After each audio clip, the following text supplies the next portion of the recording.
অবৈধ কোনো বাংলাদেশি নাগরিককে বাংলাদেশে থাকতে দেওয়া হবে না বলে জানিয়েছেন স্বরাষ্ট্র উপদেষ্টা লেফটেন্যান্ট জেনারেল অবসরপ্রাপ্ত মোহাম্মদ জাহাঙ্গীর আলম চৌধুরী। রোববার ৮ ডিসেম্বর বড়দিন ও 31st নাইটের আইন শৃঙ্খলা নিয়ে আয়োজিত সভা শেষে উপদেষ্টা সাংবাদিকদের এ কথা জানান। স্বরাষ্ট্র উপদেষ্টা বলেন, কোনো বিদেশি নাগরিককে অবৈধভাবে বাংলাদেশে থাকতে দেওয়া হবে না। এটি হঠাৎ কোনো সিদ্ধান্ত নয়।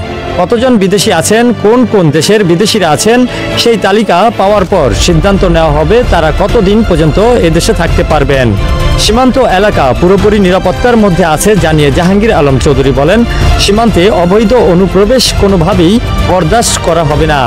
ভারতের স্বরাষ্ট্র সচিব বাংলাদেশে আসছেন জানিয়ে স্বরাষ্ট্র উপদেষ্টা বলেন, এটি স্বরাষ্ট্র সচিব পর্যায়ে বৈঠক হবে।